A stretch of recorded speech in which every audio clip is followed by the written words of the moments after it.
Good evening, ladies and gentlemen, and welcome. Welcome to the University of Melbourne, and welcome to the first in our series, In Pursuit of Knowledge.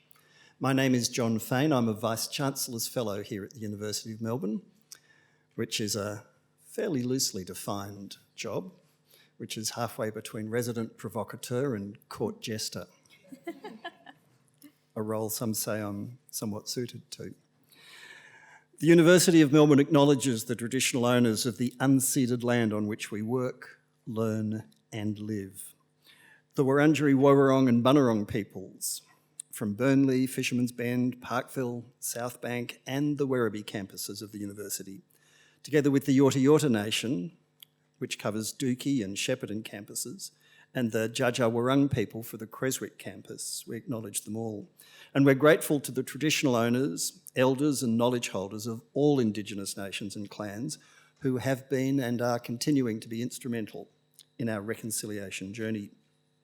And we recognise the unique place held by Aboriginal and Torres Strait Islanders peoples as the original owners and custodians of the lands and waterways across the Australian continent, with histories of continuous connection dating back more than 60,000 years. We also acknowledge their enduring cultural practices of caring for country. So we pay our respect to elders past, present and future, and we acknowledge the importance of Indigenous knowledge in the Academy. As a community of researchers, teachers, professional staff and students, we are privileged to work and learn every day with Indigenous colleagues and partners. And in making this acknowledgement of country, we commit to respectful and responsible conduct towards all others according to the traditional laws of this land, particularly at times of formal ceremony. This evening's event is timely. We gather on the 75th anniversary of the Geneva Convention being signed 75 years ago this month. I want to explain a bit more about this series, but before I do, we've just been reminded about telephones, and we invite you not to turn your phone off, but to make sure it's on silent. But we want you to use your telephone, and very briefly I'll explain how and why. There is a barcode somewhere, or a QR code, which allows you to use the technology on your phone to join in when we get to questions a little later in the proceedings. We're using software called Slido, and in the spirit of openness and transparency, what will happen is you can ask a question. Short questions are better than long ones, and questions are better than statements or speeches. And I invite you to direct your question to a panellist, not to all three, because that's 3 questions. And then as you see the questions coming up on the screen, if you don't want to ask your own question, you can endorse someone else's and say, oh, that's a good question, I'd like that to be asked. And you control where the order of questions goes. If everybody votes for a question, it goes to the top of the list and then we ask it. Okay? Is that all clear? Any questions? No. That's good. So the QR code will be available to you. Now, In Pursuit of Knowledge is a series that is drawing on the expertise of the university's own staff, our own resources, to deal with difficult questions. And we've done this before on an ad hoc basis, but we're now establishing it on an ongoing basis. And there's a series of 5 that we've committed to so far, 3 for the remainder of this year and 2 when students return in next year in 2025. Now, today is about whether or not our international institutions are failing us, and we have 3 university experts, 2 professors of international law. They don't come more highly credentialed than our experts today. And joining them, a professor of peace and conflict studies, which is a specialty of this university as well. And Tanya, sitting next to me in the middle here, has just literally got back from Bougainville, where she puts into practice the work that she does at the university as well. So you couldn't have better credentialed people. You know who they are. I'm not going to read out long CVs because it's redundant.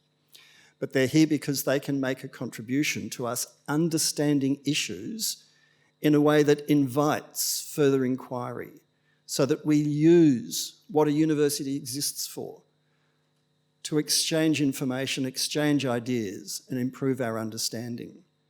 And we do it in a respectful fashion. First of all, our First Nations people ask us to be respectful, and we take that seriously and we don't dismiss it. Secondly, it's a university where we exchange knowledge. So if you want respect for your view, yes, you show respect to other people's views. And in that spirit, I invite your contributions a little later as we go. Enough from me. No one wants to hear much more from me. Professor Alison Duxbury will start us off.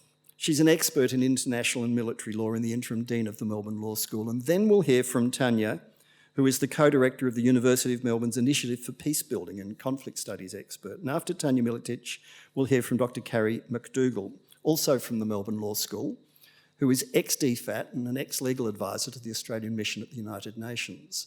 Their credentials are more available in greater length on the University of Melbourne website, and I encourage you, once you've heard from them and you're, as I'm sure you will be, astonished at how much they can illuminate these topics, you can inquire further on the university website to learn more about them.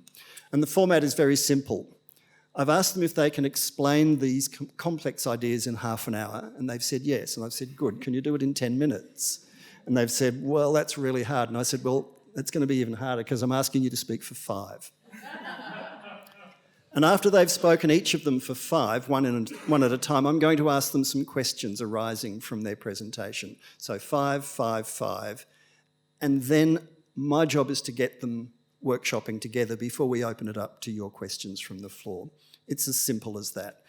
Alison, your expertise is in international and military law and the workings of international agencies, and I invite you to start us off this evening. And thank you, each of you, for your expertise and lending it to us. Alison Duxbury. Thanks very much, John, and it's an honour to be here tonight and also to be joined by colleagues from law and also from political science. So what John has asked me to address is really to look at, well, what are international institutions supposed to do and what can they do in sort of an international peace and security setting? And in asking those questions, we really have to think about perhaps 2 other sub-questions, and that is, what do we want them to do? What have they been established to do? And what do their purposes and principles enable them to do? So if we're going to think about those questions more broadly, we can think about there's a huge range of international organisations in the world today. So some of the ones that, of course, you'll be aware of are the United Nations, the North Atlantic Treaty Organisation, the International Criminal Court. And all of those, plus many, many others, have very different mandates. So if we take, for example, the United Nations as a starting point, this was established, as we're all, I'm sure, very well aware, at the closing of World War II. It was established at the San Francisco Conference, and this was after numerous other meetings throughout the war about what the United Nations should include, what it should be about, and who should be involved.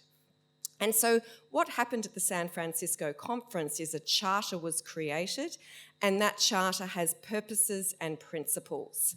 And the purposes of the United Nations and its principles will be of no surprise of anyone in this room: to maintain international peace and security, to settle disputes peacefully, and also to be a centre for harmonising action on a range of different things.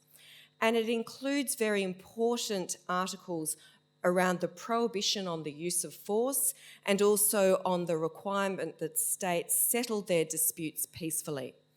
Now, in order to do this, it is a number of organs, and to say there is one United Nations is perhaps to gloss over a little bit about the many different organs that it has and the very different purposes that they are designed to achieve. So, for example, you have the Security Council, and the Security Council, as we know, is the primary body dealing with international peace and security. It has 15 members, and 5 of them famously have the veto power, and we might come back to that. We will, I'm sure we will, yes. Secondly, we have the General Assembly. Now, the General Assembly, all United Nations members are represented in the General Assembly, and they all have one vote and they have an equal vote. And that organ has the ability to deal with a huge range of different areas, including international peace and security. Now, the third one I just wanted to mention briefly is the International Court of Justice, because that has also been in the news a lot recently. And the International Court of Justice is the primary judicial organ of the United Nations. It's designed to deal with legal questions. And its jurisdiction is enlivened, for want of a better word, through potentially two different mechanisms. Firstly, a state can bring a contentious case to the United Nations and in claiming that another state is in breach of international law. And so at the moment we've seen that South Africa, for example, has brought a case against Israel claiming under the Genocide Convention. But also the International Court of Justice has an advisory jurisdiction. So there is the ability for other organisations or other organs of the United Nations to ask the court for, if you like, its legal advice on a matter of international law. And that also has happened very recently, and the court has given an advisory opinion, for example, on legal questions relating to the occupied Palestinian territories. So these are just three of the organs that can operate. Now, one of the questions that perhaps Jon might get onto is, well, how effective they are, how effective are these organs? And one thing to think about is, well, how effective are they in terms of the powers that they've been given and also the constraints under which they operate? And also to think about, well, should we widen the purpose of international organisations? Are they fit for purpose? Sorry. And I think that's probably 5 minutes on. Okay. So you invited me to ask you about the Security Council veto power and whether that's still fit for purpose in the current era. Does it still do what it was intended to do? Yeah. So the Security Council veto power, so there's 5 states who have the veto power in the Security Council, and we can broadly think of them as the 5 victors or the 5 major powers at the end of World War II. And a lot of the questions recently around the Security Council have been, well, should we still have the veto power? Have we now moved to a situation where it's no longer appropriate that one state could potentially veto action by the main organ for international peace and security? So that's one question. The second question might be, well, should we actually change the states who have the veto power? Should we broaden the number of states who have the veto power, or should we look at different states having the veto power? That is, should we include some of the most populous state in the world having the veto power, India? Should we look at perhaps having better representation from other regions in the world, for example, Africa or South America, major states in those regions as well? So I think the answer to the question is the veto power working as it was intended to do? I suspect the answer might in fact be yes, because I don't think anyone was in any doubt as to how it might possibly be used in the future. That is, that states would be looking to defend potentially their own interests or those of their allies. But the question might be, well, should we move to something different? And if so, what is that and how do you engineer it? Maybe if there was a veto power but it required 2 states to support the veto rather than it being unilateral, would that be an interim solution or an easier outcome to achieve? Well, it might be a better solution, because you might say, well, 2 is better than 1 in terms of having that sort of real strength of power. Of course, it would still require a change to the United Nations Charter. But having said that, I just wanted to mention something else that we now see states doing, and we have seen states doing in the last year, and that is they have not been exercising their veto power, so the 5 permanent members have not been exercising necessarily their veto power, although some have, but instead what they've been doing is abstaining from resolutions. And that enables a resolution to pass, but it also suggests that the states may have qualms perhaps about particular aspects of it, or may want to make a statement as to, well, this is why we're abstaining, rather than positively saying yes. Okay, and before we move on to Tanya, can you explain how do you deal with these sorts of conflicts when, and we're seeing this particularly in the Middle East, you've got a non-state actor as a protagonist over which the UN has no jurisdictional powers. Yeah, and this is not just a problem with international organisations. This is arguably something that international law has to grapple with as a whole. And that is that we have a state-centric system, and that is that only states can be members of the United Nations, and only states can actually bring contentious cases before the International Court of Justice. So I agree that there are problems in a system which is state-centric in dealing with non-state actors, and how you ensure that they are in fact covered by the international system, including covered by international law. And of course, this is also a problem not only in international institutions, but also in other areas of international law as well. And having said I'd move on, I'm just going to ask another final question. There's a misapprehension, there's this extraordinary gap between the public's understanding of what the UN's there for and in fact what you and other international lawyers understand that it's there for. There seems to be a general impression that the UN's there to stop war or to stop any form of combat, and any loss of civilian lives should trigger some sort of an intervention. In fact, that's not the case, is it? Yeah, so I mean, the United Nations, going back to its fundamental purposes, are maintaining international peace and security, restoring international peace and security, and also ensuring that states, or asking states, if you like, to settle their disputes by peaceful means. So arguably you'd say, well, if there's a conflict occurring and that involves member states, then that clearly is a problem vis-a-vis the United Nations Charter. Having said that, the United Nations Charter also has quite a bit of realism in there as well, as you've just alluded to. So, for example, it recognises that states might use force in self-defence. So it recognises that possibility, and that is permissible under the Charter. It also recognises that the Security Council itself might take action in order to restore or maintain international peace and security. And we'll come back to some of these themes, I'm sure. Our second expert comes from a different field of work, originally a psychologist, but now an expert in conflict and peace studies. Tanya Militic, please.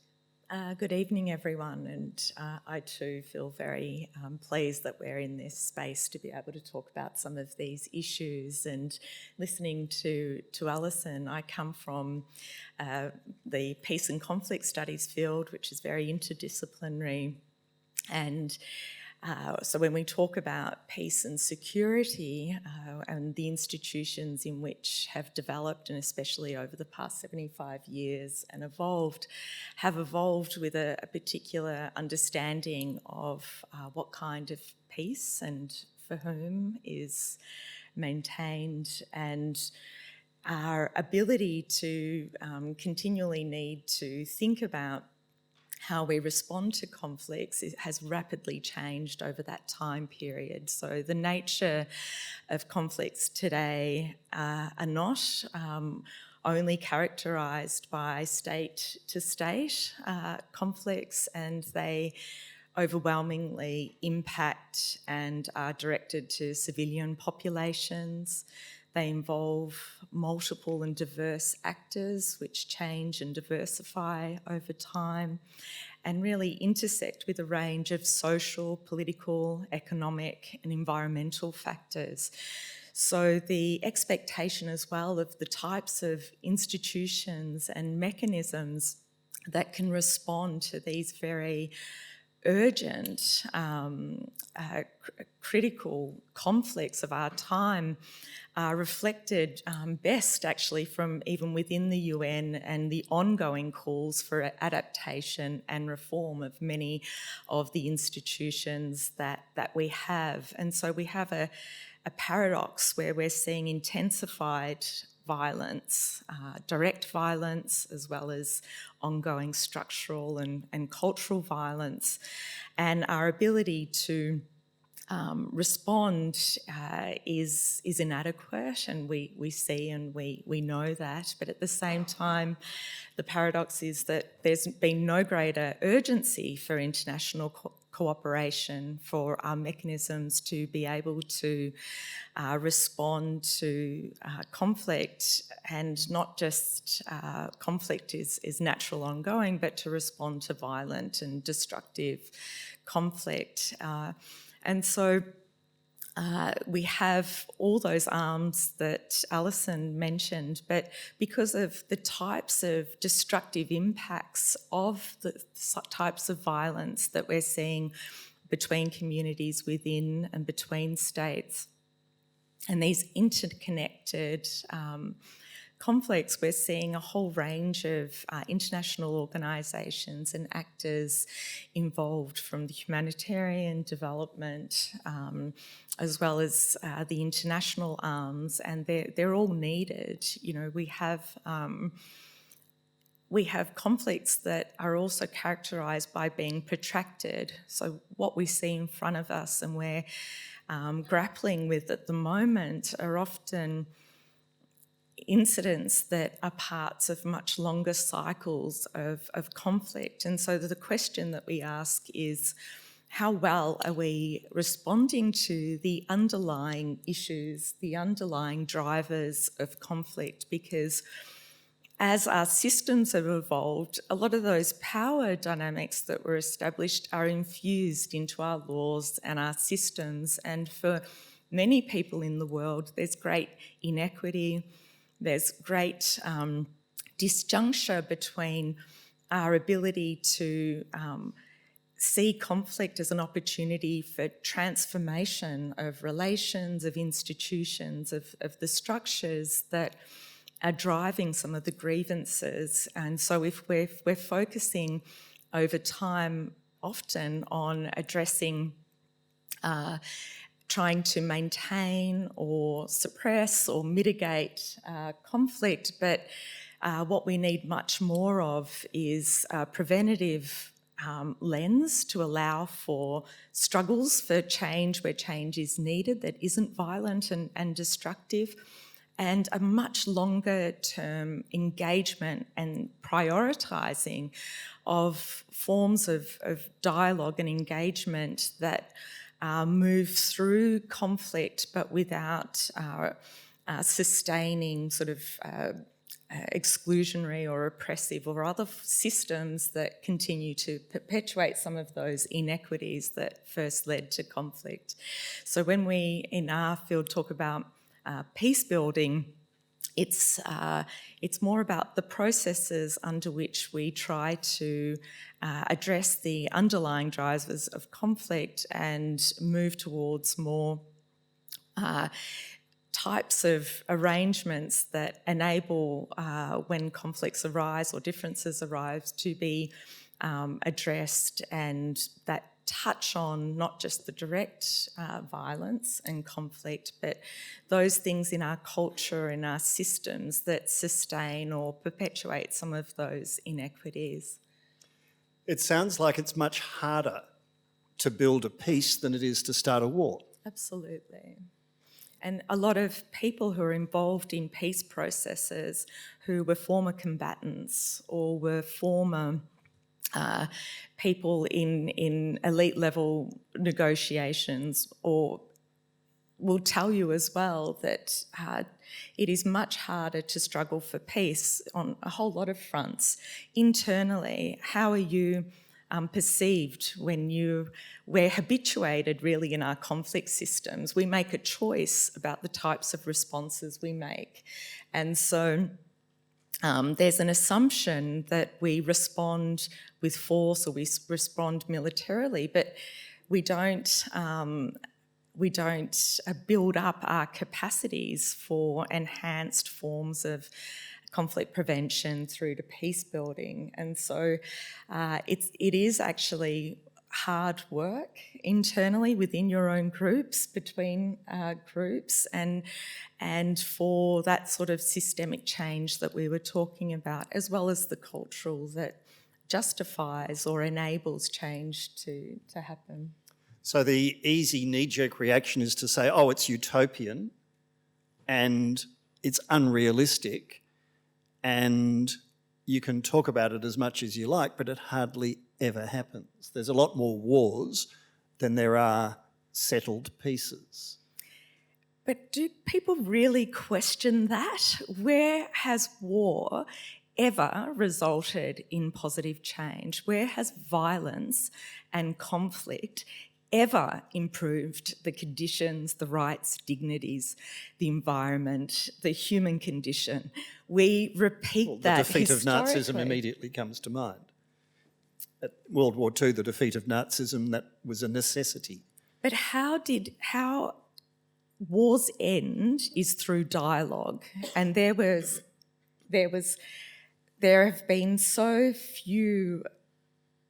Or if you actually use your example there as well, we know that the greater story of our human existence has actually been one of peaceful coexistence. And in your acknowledgement, we can also acknowledge that people sustain themselves with the land and each other for 60,000 odd years. We have a great history of how people coexist and find ways to manage conflict. What we can say about even examples where we can say there have been defeats and victories, what have been the sustained impacts of those as well? And in our current context, we can see legacies of conflicts, we can see legacies of trauma in our contemporary narratives that also then influence how the past is informing our present engagement with one another. Now, another specialty of yours, before we hear from Carrie, is on the role of ethnic identity in generating intergenerational conflict. So is that a common feature of some of the world's more intractable disputes, in particular the one in the Middle East at the moment? I became interested in it because of my own heritage, which is Croatian Italian heritage, and in the 90s, because of what I was seeing with Croatian and Serbian communities locally in Melbourne, I was interested in what we understand, because the narrative at the time was about ancient hatreds and this sort of primordial idea that we have these identities that are fixed and oppositional. But in fact, that's not the case. Our identities are malleable, they're dynamic. We continue to make meaning out of our experiences.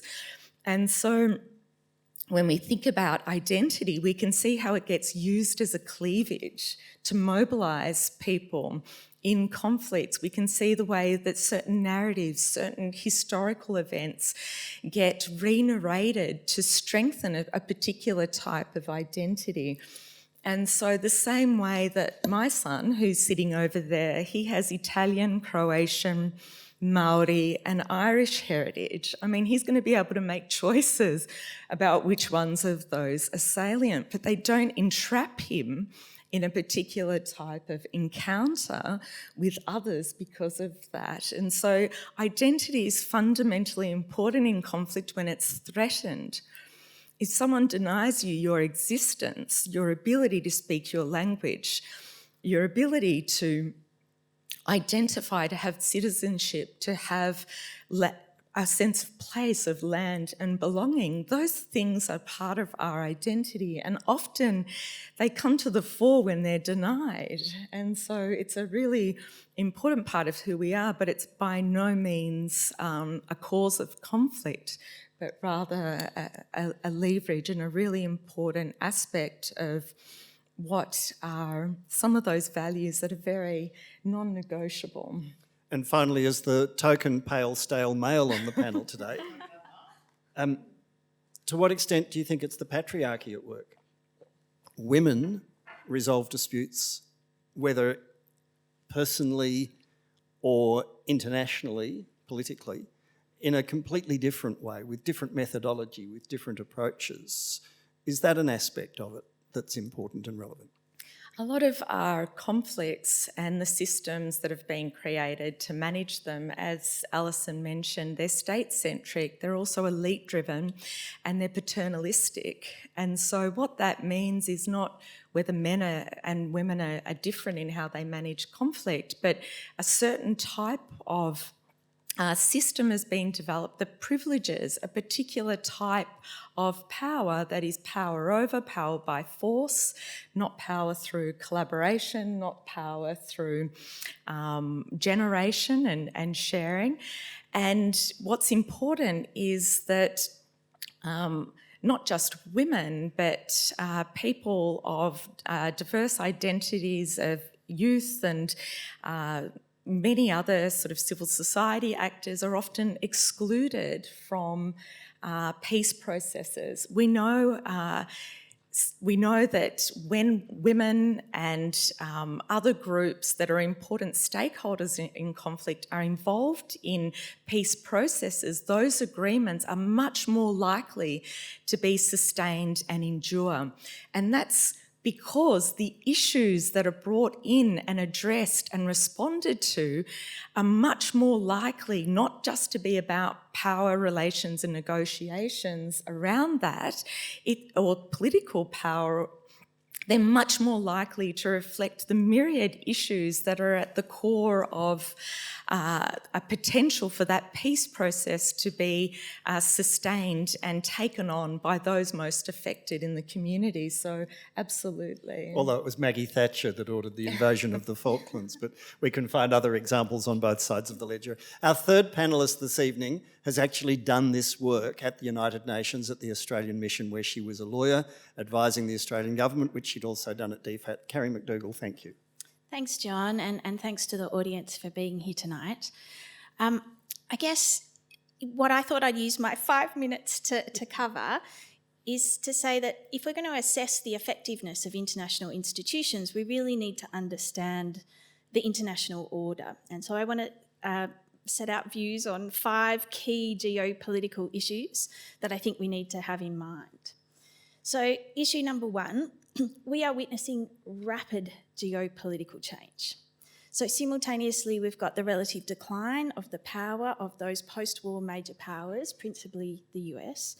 We've got a breakdown in Russian-Western relations. We've got the rise of strategic competition between China and the US, and we've got the emergence of a multipolar world where non-Western middle powers are becoming increasingly assertive. And this diffusion and rearrangement of power is fundamentally reshaping international relations and how international institutions operate in practice.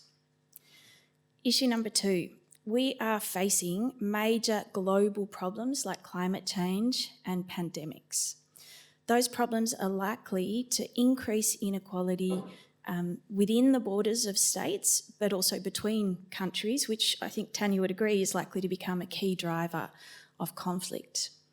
The only way to tackle these problems is through international cooperation, and yet the prospect of meaningful international cooperation is being undermined by a growth of nationalism and leaders' short-term focus on political gain.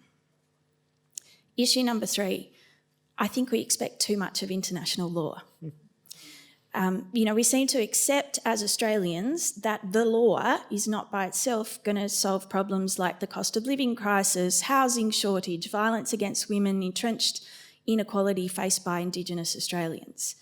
Yet transfer that to the international plane, and the moment international law doesn't magically provide a solution to a complex international crisis, and we're very quick to say that international law lacks all normative value.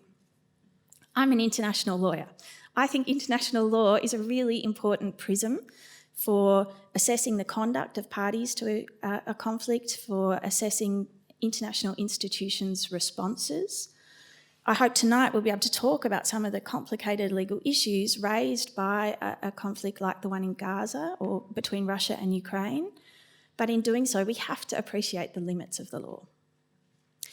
Issue number 4. Not all violations of international law have the same consequences for the international order.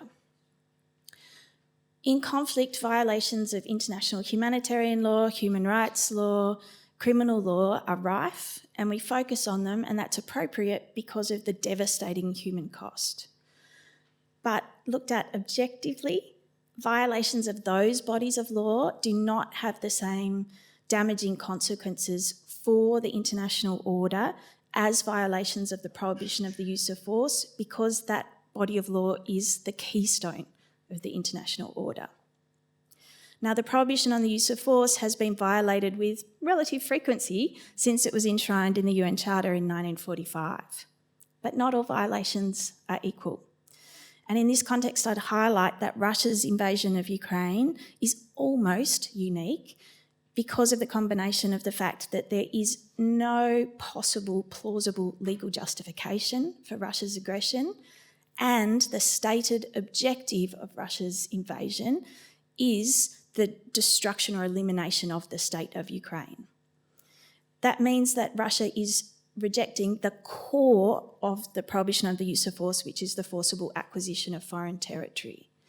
And that means that Russia's invasion of Ukraine, alongside the 1990 Iraqi invasion and purported annexation of Kuwait, rank as the two most serious violations of the UN Charter, and why that violation is so threatening for the international order. Where am I up to? Fifth and final issue would be that I think we should be as worried about Western hypocrisy as we are about others' violations of the law. Countries like the US, the UK, Australia have held themselves out over at least the last decade as the champions and defenders of the international rules-based order. Quite frankly, our money is not where our mouth is. The difference in Western responses to Russia's violation of Ukraine compared to Israeli violations of international law in Gaza is stark, and it has significantly contributed to a narrative that had already taken hold in the global south about Western double standards when it comes to who can be held to account for violations of international law. And I think this hypocrisy is completely self-defeating, because it means we can't claim moral leadership. It means we lack credibility when we talk about the importance of international law, and it's causing countries to lose faith in international law and international institutions. So we are ourselves contributing to the loss of authority of the international institutions that we want selectively to call on? Is that the issue? Yes. What's the answer? To be consistent, obviously, is not that straightforward, or we'd already be doing it. I mean, my hope, honestly, is that at some point Western countries wake up to the fact that this is entirely self-defeating, that we acknowledge quite openly we are the primary beneficiaries of the existing international order, and that while I think it's not plausible that the international order will completely self-destruct or that we'll have no international law rules, I think we may see a real shrinkage in the rules that are enforced, and that is not going to be in our national security interests, particularly an isolated country like Australia, where our military political allies are geographically, largely far removed. And so at some point, I think, we need to put teeth into the soundbite that Foreign Minister Penny Wong relies on quite frequently, which is we have a very strong self-interest in making sure that both our enemies and our friends abide by international law. Is there a genuine risk that the whole system's falling apart? That it loses whatever authority it still has? I think the answer is yes, and that is taking up a huge amount of space in international relations and international law discourse at the moment. I think the prevailing view among people that have given this a lot of thought is that we're not going to end up with a vacuum, that at every point in history there has been some sort of order to regulate things, and that those who are agitating and would like to see significant change to the current order, like Russia or China, are not talking about not having any rules. They just want to change the rules so they better suit their own interests. And we have states that are not being held to account. We have long delays between actions and repercussions. That discredits the system too, whether we're looking at the International Court of Justice or we're looking at the Security Council. These delays surely erode global trust in the capacity of these institutions to actually do something. Yeah, I'd certainly agree. I would distinguish between political bodies and legal bodies myself. So I think, yes, if the Security Council in what are we up to? 2.5 years of a conflict between Russia and Ukraine can hardly agree on any resolutions. If in 10 months of conflict in Gaza, there have been 4 resolutions, all addressed at very low-hanging fruit, humanitarian issues, obligations under IHL, urging parties to come to a ceasefire. If that's the best we can do, then yes, I think there is no escaping the conclusion that that undermines the credibility of the institutions in the global community and certainly the public size. For legal institutions, I think it's a little bit different. Like in international criminal law, we often say that justice has a long arm. I think, states at least well appreciate that a merits decision in a contested case before the International Court of Justice does take years. Yeah, why? Why does it take so long? Can you unpack that? I know that's a really trite question, but I mean, I think from the general public's point of view, our domestic legal system is slow enough, but the international legal system is snail-like. Look, it's comparatively not. So if you look at domestic cases of similar complexity, where you're talking about an armed conflict, where you've got mass atrocities, multiple violations of the law, where you've got, really complex range of legal arguments and a huge factual matrix that needs to be assembled and considered, I know there's been a lot of data looking at international criminal courts and tribunals to show that comparatively they're on pace with, say, domestic courts in Australia or the UK. So it comes down to the complexity of the issues before the courts. Okay, thank you, Carrie. Now, we've each of you have had a chance to outline some of the basics. So let's start, before we get to questions, which is coming up soon, let's get some of these threads taken a little further. Tanya, whether there's a peace in a day in the Middle East, between Gaza and Israel, whether it happens in a day or a week or a month or a year or however long it takes, how do you build it? What are the things that people have to do to make it work?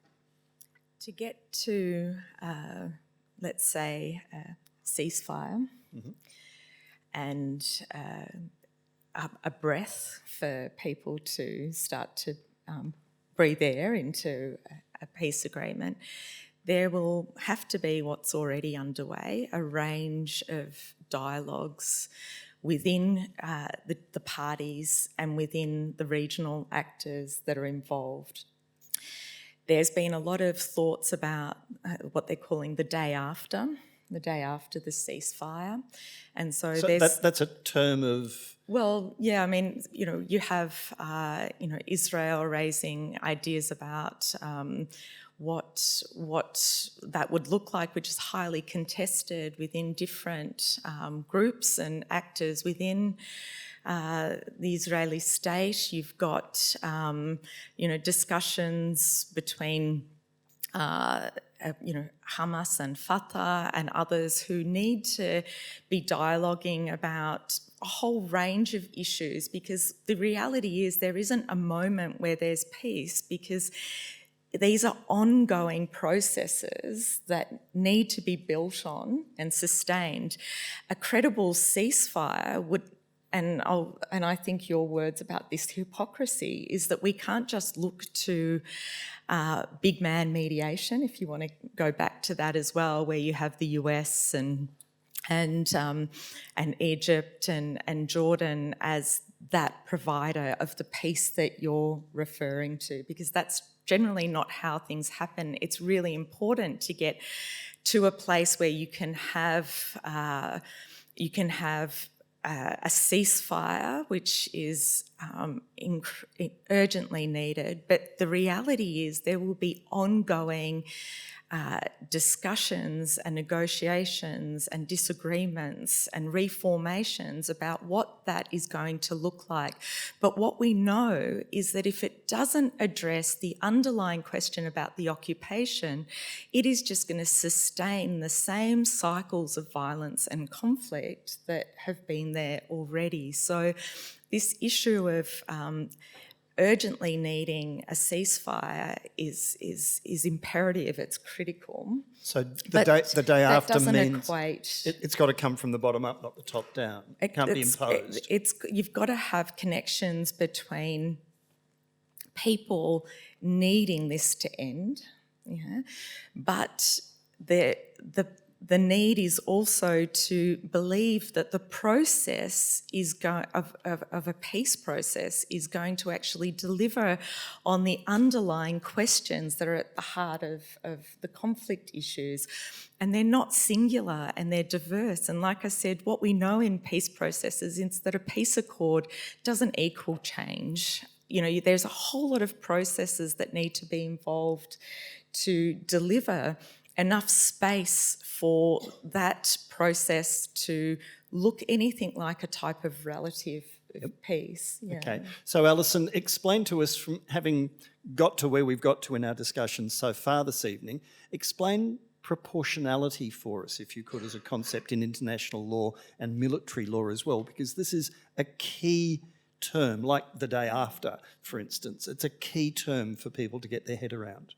Yeah, okay, so proportionality actually is used across a number of different areas of international law, and I can see that Carrie's laughing at me on that particular point, but what I'm going to do... She's just glad I didn't ask her. Might be But I suspect what you're referring to is the concepts within international humanitarian law, and in particular you've mentioned the Geneva Conventions, and that is these deal with the fundamental basis of, you know, how hostilities are conducted. So, for example, there are some really quite important principles. So, for example, one is distinction. So the idea that you distinguish between military objectives and civilian objectives, and you only direct military activities towards target military objectives. So that's one of those. Another is necessity, and I think that one is fairly self-explanatory. What you're looking at there is, well, what is required to achieve a military objective, and proportionality is about, well, what are the methods you use in order to get to your objective? So what do you need to do in order to get to your objectives? And proportionality is used in the law of self-defence, which is going back to one of the concepts that Carrie's talked about already, and that is the use of force, and that is that states have the ability to use force in self-defence, and it must be both necessary and proportional, and it's also used in some other areas as well, international law. So we have the tools. The question is how they get applied, and whether they get applied, as Carrie's been saying, consistently, whether they get applied in a way that's lasting, as Tanya's saying, and whether they're applied in a way that is in keeping with rulings from international bodies in the past. So what does history tell us about where we're at now with the conflict, for instance, in the Middle East? What do we learn from other examples where the international institutions have acted and have done what the public, by and large, the informed public, by and large, expect of them? Are there other examples where we can say that's the shining example, that's the gold standard of what the UN can and should be doing now? Carrie? I don't know if there's a gold standard, but I think we have enough historical experience, but also hard data from a range of sources to show that it is almost impossible to establish a lasting and inclusive peace without some sort of justice and accountability piece. So, you know, asking parties to a conflict, you know, whether that's the army and the rapid support force in Sudan, or it's Russia and Ukraine, or it's, you know, the Palestinians and Israel, to reach peace, you have to have some sort of mechanism to address what's happened in a very violent conflict. So the former Yugoslavia, which Tanya tells us informs her work, is that a good example to look at? I mean, Tanya would be better placed than me, given. I'm looking at international law, and then you're right. I'm going to throw to her next. I think in terms of, I don't think it's perfect. I don't think we have a perfect example, but I think it is.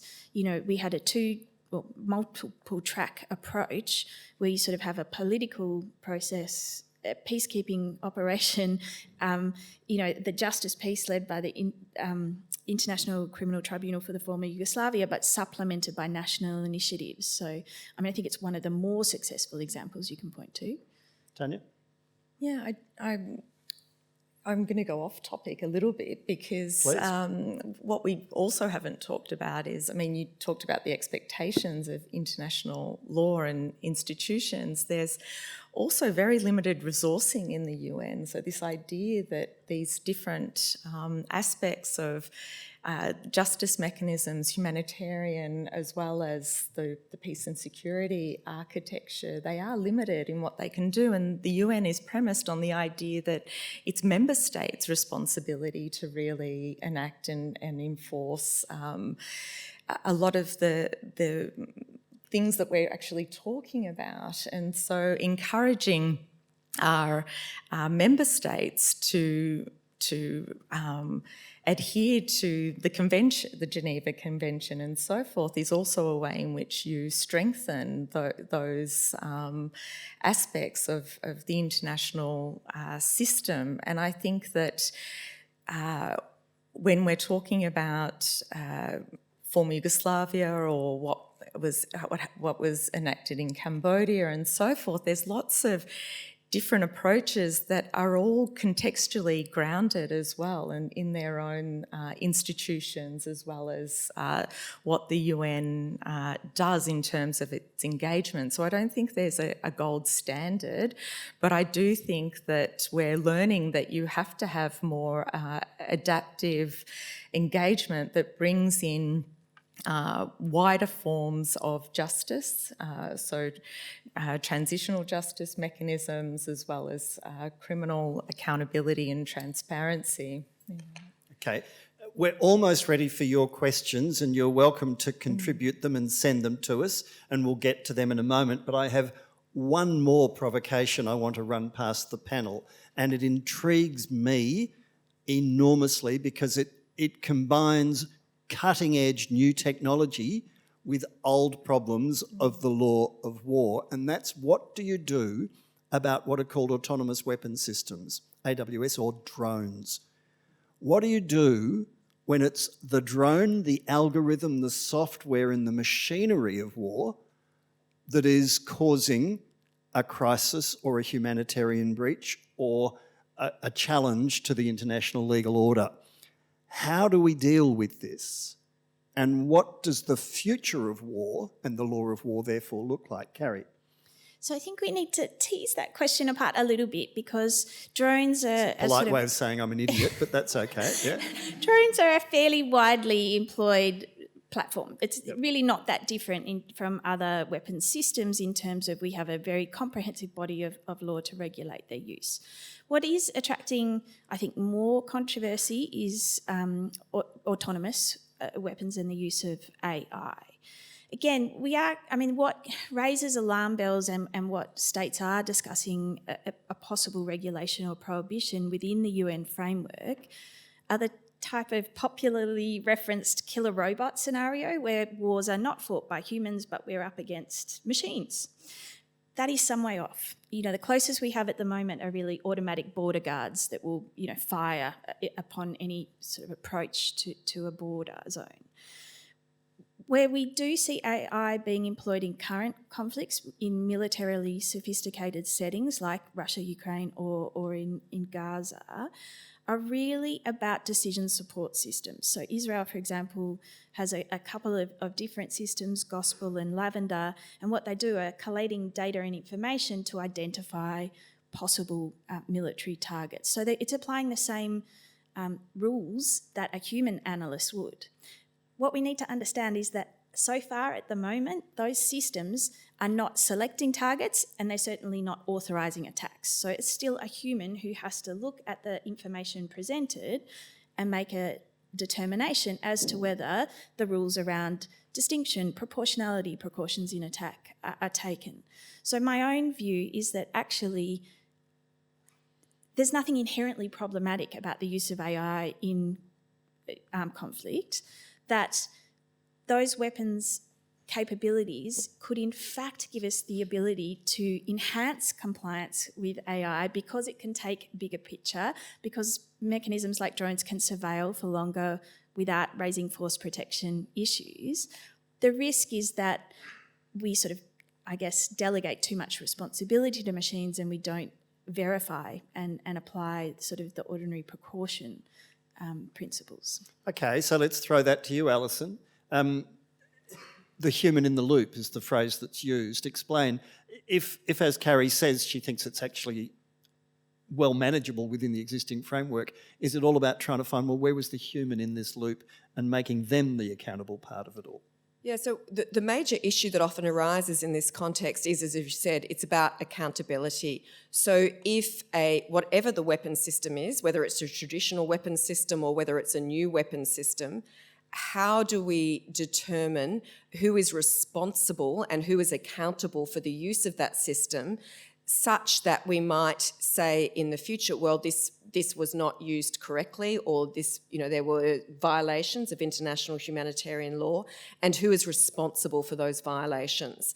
And so that's where you've got both national and international courts being able to say, okay, well, where does that responsibility lie?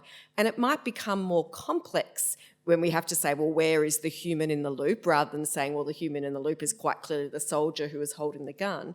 But that doesn't mean it can't be said. It just means it might make that question more complex. But it's still dealing with very traditional areas, I would say, of international humanitarian law and international criminal law. So, Tanya, what happens when a general or a military decision maker, well, civilian or military, outsource the actual attack to a machine, and how do you go about dealing with that when you're trying to build a grassroots peace movement? We already have a lack of accountability within our current mechanisms for traditional means of conflict, and it's accountability mechanisms, like if we look at what's happening already in Gaza in terms of some of the indiscriminate casualties on humanitarian. I mean, it's never been a more dangerous time to be a humanitarian worker, or a child, or a woman, or in a journalist, conflict, or a journalist. And so I don't have any confidence in that we should be okay about this is just another form of engagement, because what sits behind the decisions that are made in conflict is a dehumanising of the other. You don't go into a conflict willing to kill, to harm another, unless your idea of the threat of that person is enabled through a decision that they are not worthy of their life, their rights and their dignity. So to automate and to take away increasingly the immediacy of the realities of war, to me, is deeply concerning. And whilst I don't have the international law perspective, I know that we're already, in relation to nuclear weapons, Australia is yet to be a signatory to the Treaty on the Prohibition of Nuclear Weapons, and yet we've said we will be for years. I mean, nuclear threat is increasingly serious with Israel and Iran and so forth. And so how seriously we're taking some of the mechanisms which are supposed to hold us accountable to decisions, I think there's a real gap between what that means for people who are going to be at the receiving end of those automated weapons, all those missiles, all those other forms of warfare that are devastating. Yeah. I could keep asking questions of you three all evening, but we've promised the audience that they get to ask questions too. And in the spirit of the openness that the university has embraced in this series, your questions are available for you to support in the order you want them asked. And the big screen behind us shows you the questions, and you can say, oh, I think number 4 is a better question, and up it goes. So the first question, in the spirit in which we have gathered, is indeed one that is a shot across the bows of this university. And the question, what is it like working on peace building, Tanya, at a university where fellow researchers are, according to the questioner, contributing directly or indirectly to the development of new weapons? Yes, so we're in an environment where we have all these contradictions. Yeah. So we're innovating and generating around a whole range of areas and disciplines, and I really am grateful and open to being in a space where we get to challenge decisions that are made at the senior level, challenge one another in our pursuits, and provide students with an environment where they have a range of engagements. Now, the question's coming to me, where we had the Initiative for Peace Building established a few years ago, and it's an interdisciplinary centre located in the School of Social and Political Sciences, and it's also a faculty-wide initiative. And we need to understand that there are people working in peace and conflict studies from a range of disciplinary areas, and that includes the arts, engineering, medicine, and so forth. And so, I really do think we need to engage constructively and critically with the types of endeavours that the university does. So there have been difficult discussions about the nature of the relationship between the University of Melbourne and various projects that involves weapon manufacturers. I'm of the belief that, and we do this publicly through the initiative's policy brief series, through a lot of the work that we've done, is that we really have to reconsider our securitisation and militarisation of what we talk about when we talk about peace and security, and our place in this region, because our security comes from within the region, not against what we perceive as threats. And so we often are responding, and we have a real strong appetite for increasing our defence and intelligence capabilities, whilst neglecting diplomatic development, engagement, and other areas from education and health and otherwise that are actually sustaining of peace systems. And so, I feel very strongly that, like any organisation, the university, the Australian government, our public institutions do need to keep grappling with, if we want more peace and security, why are we just focusing on defence and military capabilities?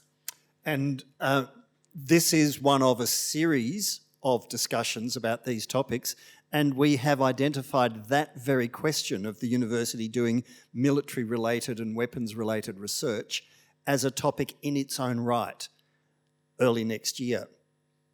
Spoiler alert, the university says we don't do any specific weapons work, we do dual-purpose research. For example, yes, there's people in engineering doing work on drones. Drones are used in a military application. They're also used to save people's lives in surf lifesaving and in bushfires. And we don't distinguish between those different uses. But that's for another topic, an entire session just on that. The second most popular question to be put to the panel, and although it's directed to you, Tanya, you just got the last one, so I'm going to redirect this one to you, Carrie. Should the UN have gone into Gaza, is the question. Look, I think it depends really how we interpret it, because the UN is in Gaza. It is there leading the, very limited humanitarian assistance that Israel is allowing. There is, political initiatives. So the UN is there. It hasn't given up on the conflict in Gaza. Perhaps the questioner was thinking about something more like a blue helmets, a peacekeeping force. The blue beret. And I think, the answer to that question, in my opinion, would be no, because, Alison talked about the original design and purpose of the UN's institutions, and a fundamental premise of at least peacekeeping is that the UN is there with the consent of the parties. And we've actually never seen the UN go into a hot international armed conflict. So Gaza is quite complicated because you've got a parallel non-international armed conflict and an international armed conflict. And so, and certainly in the modern era, the UN has sort of taken a more robust approach to peace operations. We've seen limited examples of peace enforcement, but that really is very limited to sort of situations like in the Central African Republic, where the Security Council agreed a mandate for the UN to take a more active military role in defeating the M23 rebel group. So I don't think you'd get police and troop contributing countries, quite frankly, putting up troops, police and military equipment for any type of peace operation on the ground at the moment. What we have to hope is that the ceasefire negotiations and hopefully subsequent peace building leads to some sort of peacekeeping presence when there is a peace to keep. I'm just trying to think, and I'm sorry if this is an ambush, but the Blue Berets at the moment are on duty in Cyprus. Mm-hmm. Anywhere else? Yes, they're in a number. Alison? There's UN peacekeeping forces in a number of parts of the world. And they've got different mandates, as Carrie's explained. So some UN forces are there to monitor a ceasefire agreement, for example. In the past, they've been used in terms of, when you've had almost monitoring of elections sort of type of mandate. So they can have a huge range of both of humanitarian mandates. But I think the important thing that Carrie sort of emphasised is they're there with the consent of the state. The United Nations also has the ability through the Security Council to authorise the use of force without state consent under what's called its Chapter 7 powers, but that's very rarely used in that sense, and I think it would be very unlikely, impossible in this situation to see that sort of authorisation or mandate for military force given the composition of the Security Council, and also what are you actually looking to achieve by that as well. It's always good to think about, well, what's actually the goal in that situation. All right, and there was a question that I have to paraphrase because I've just lost the screen here, but we'll go on anyway. How do you go about having these discussions when some of the people having the discussion say it's hate speech to even embrace the topic? So we get the intersection of international law and domestic law. Alison. So I suspect what you're getting at is that how do we have discussions about these sorts of conflicts when there is people have very different views for very, very good reasons. And the question is, well, how do we distinguish between what we might think of as a robust and respectful discussion and something which we think, I'm going to use the word slides, but that's not really the right word, into hate speech. And at the university, I think that there's quite, clear policies around this. That is, and we've got an anti-racism plan.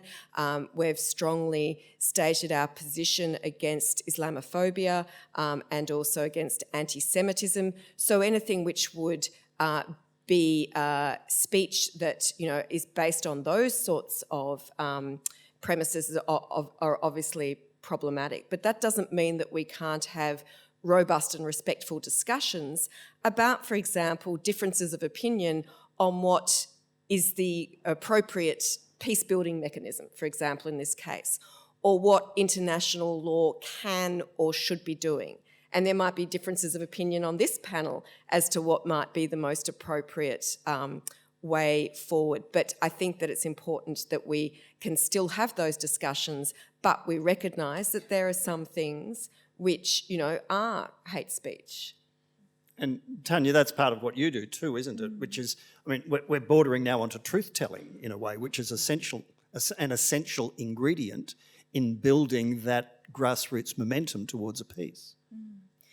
And to be able to listen to another, to be able to have conversations that are really hard on the issues but soft on the people. And I think that some topics people feel very strongly about, but we know that by being able to engage in constructive dialogue, you are able to transcend a lot of, you can still continue to think your own ideas, but you can be enlarged in the perspectives and realities of others. And I think that universities should always be conducive spaces for engagement in a range of issues, but also, again, critical engagement and constructive dialogue. Is vital, and truth-telling is uncomfortable. That's the very nature of it, isn't it? Right. And if you say, well, I can't go there, that's too uncomfortable, then you're missing the chance through truth-telling to come to a different understanding of what's happened. And you've got to think about the conditions under which you're having those engagements as well. So it's important to not see things as one-off encounters, not to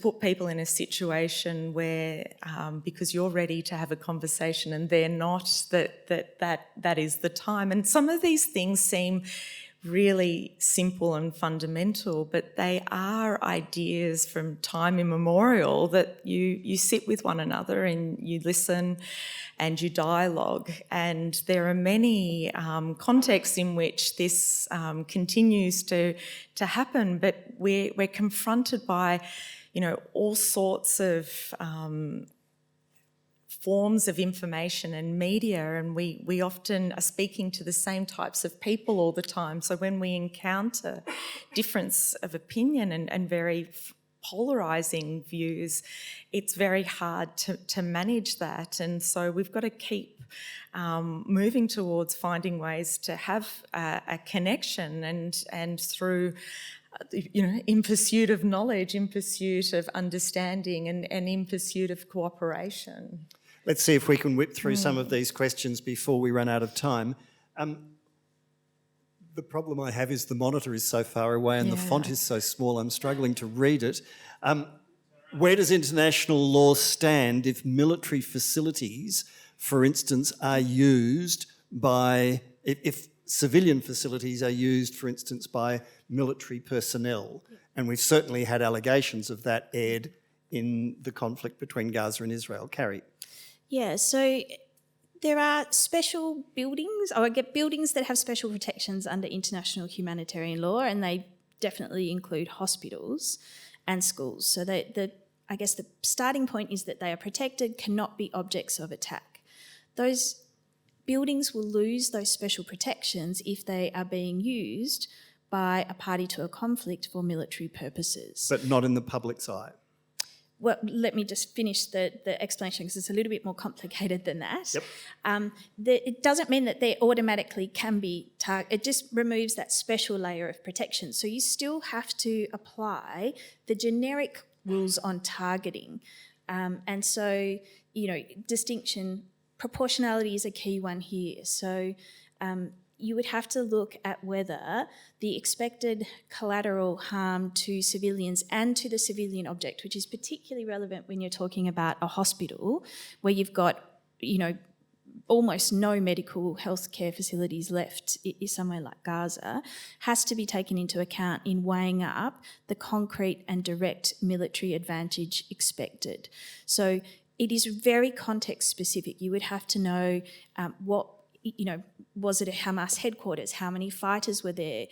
What medical services were still being provided? How many civilians were present in that hospital? How many civilians were reliant on that facility for ongoing healthcare? So the answer is possibly targetable. Okay, great question here. Does the current threat to our global institutions prove that Fukuyama's end of history theory was correct? Tanya? Really? That's the question. No, it doesn't. It doesn't? Well, engage. So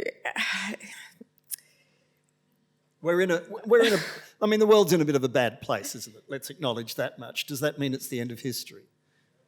You're an optimist. Well, I'm a principled pragmatist is what I've been saying. Okay. And a colleague of mine who I was speaking to, an Iranian woman peace builder, she said, don't waste our hope. And I liked that because I think there is just so many people who are engaged constructively in addressing some of the problems, and that we have we don't represent some of the experiences that come from other parts of the world and contexts and histories that lay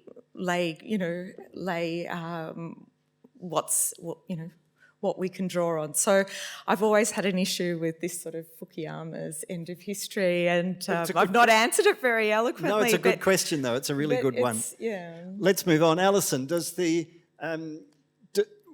what should Australia do as an international player to overcome the perception that the system's rigged against poor countries? I'm paraphrasing a longer question. Yeah, so I think that there needs to be a couple of things that Australia, or in fact any other country, could do.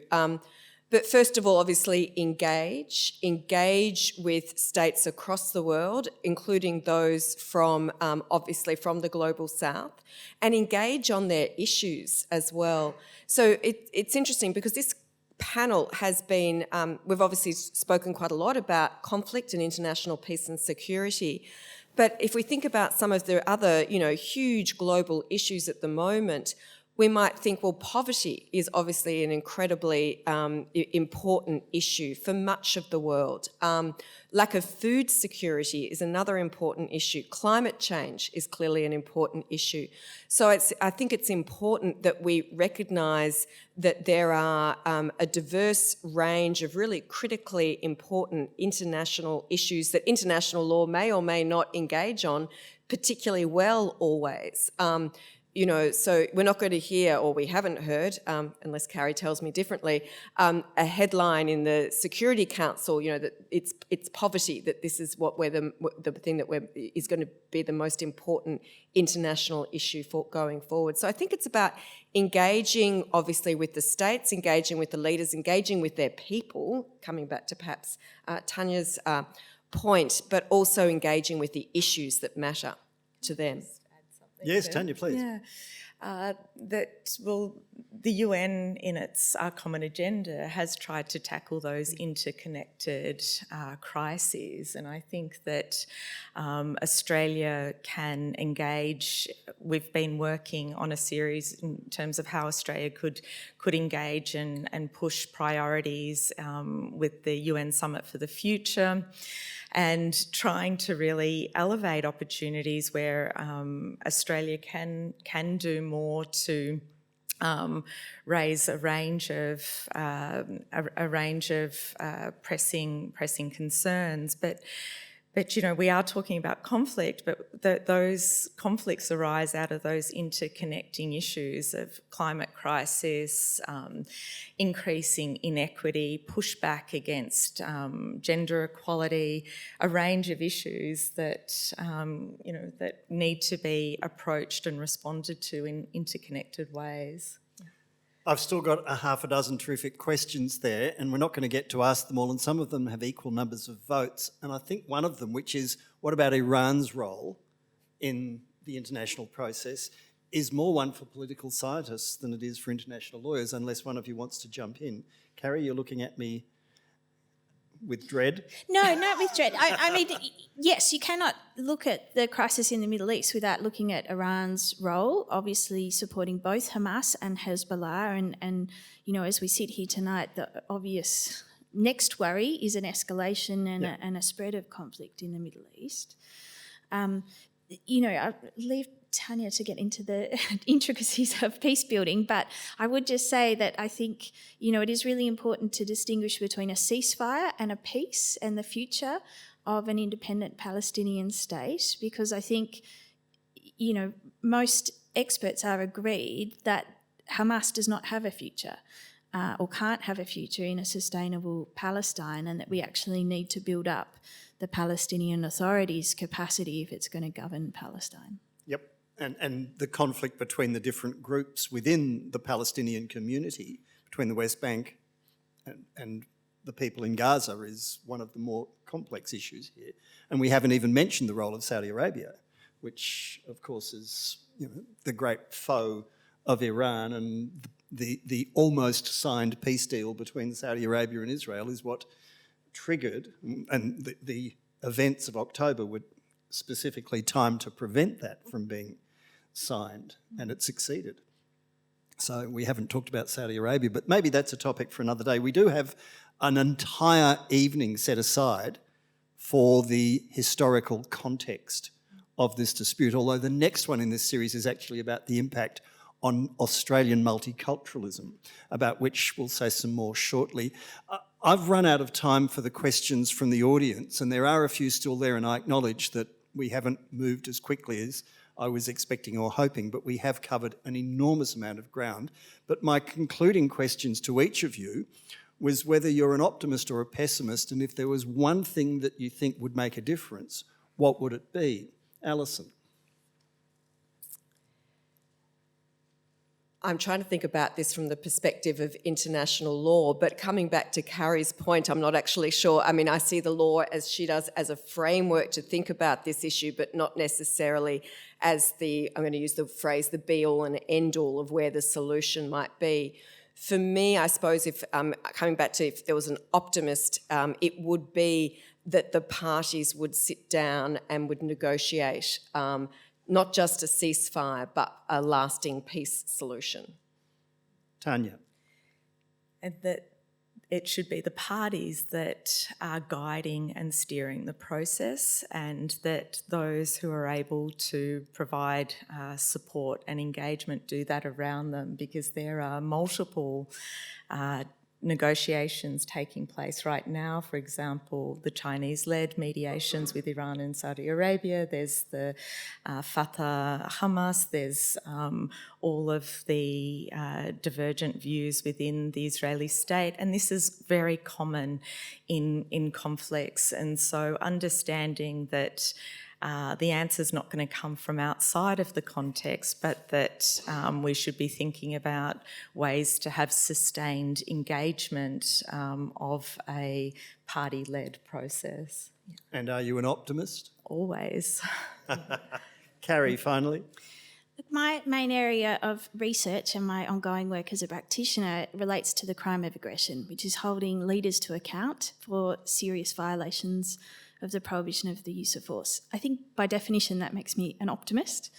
And I would, what I would say is I think, ending these cycles of violence requires us to call out and address narratives that try and defend the indefensible.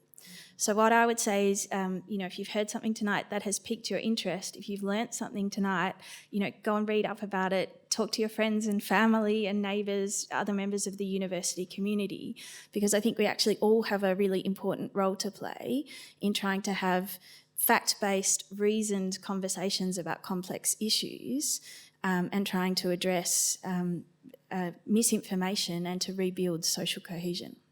And trust in both our international and domestic institutions, which is one of the fundamental roles of the academy of any self-respecting university, about which our sponsor shall say some more in a moment. But could you join me in thanking our three panellists, two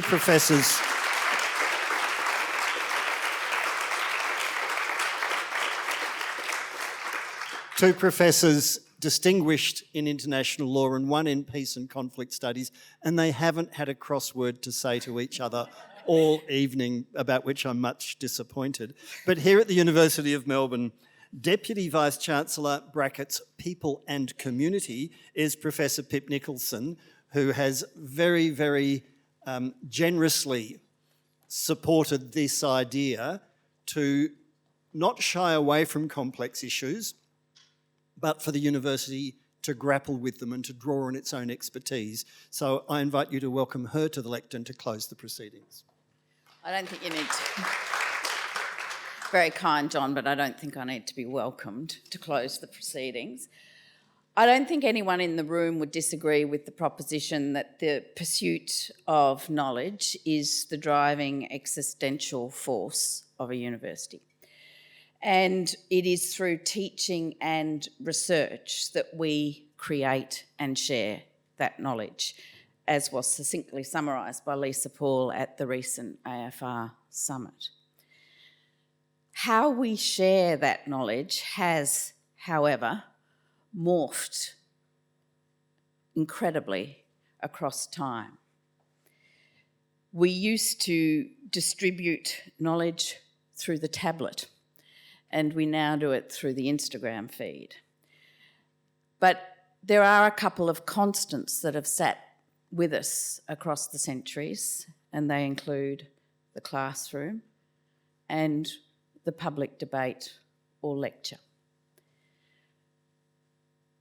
So I believe, and I think everyone in this room clearly does, does the wonderful panel and host, that the desire to listen and debate continues, and just as it continues, so too does the challenge of producing appropriate ways and places to do so. As a community, we need to sustain spaces where multiple perspectives that are passionately held can be heard, and ever-emerging contradictions about how we communicate is actually one of the challenges of our times across our society, but also for a university. And I think I'm echoing the panellists as a whole, but certainly Carrie, where you landed at the end, is a sentiment I wish to restate now. And that is that it is in keeping the conversation going that this university is invested. Amid all the certainties that we learn and declare, we hope at this university to host a space where the mix of expertise and public participation contribute to a more relational world. There are so many online publics, but there are very few civics. And so civic institutions, such as universities, must continue the long tradition of sharing knowledge, particularly when we do not agree. This panel series is just one contribution to that end. The university also has an extraordinarily rich and deep public lecture series. Every faculty is contributing to it. Most weeks there are 1 to 2 public lectures in Parkville or one of our other campuses. So I also very warmly encourage you to access events.unimelb.edu.au, and I actually checked the link and it does work. It's always worth checking whether a university link works, I might add. And these free public lectures are our gift to you, the interested public. Jon's foreshadowed the topic of the next panel, which will examine the impact of conflict on Australia's multiculturalism and the risk to our social fabric, in particular of the risk of racism. In particular, those risks include the escalation of anti-Semitism and the risk of Islamophobia also. The third panel this year will look at the elections in the United States, and I'm being encouraged to frame this as a teaser. We have an insider from the Democrats, or Democrat background, and we have an insider from the Republican background debating the election and its prospects for the future of America as the third in this series this year. I do want to thank a couple of other people. I thank you, the wonderful panellists and the host, but sitting behind the curation of panels when you have 10,500 staff at the university and an enormous number of them are academics, was the challenge of how to locate experts. And deans across the university are contributing to that, drawing on the wealth of knowledge that is hosted within their faculties to help us to pull together experts to put before you. And tonight I wanted in particular to thank the Interim Dean of the Law School, who volunteered herself after a little pressure from me as the former Dean of the Law School, but also the former Dean and current Dean of the Faculty of Arts, who were clearly part of this curation. Again, thanks the panel, and Jon, I thank you. You've been an enthusiast for this panel series since it was a twinkle in the eye of leadership, so thank you for being here. Cheers.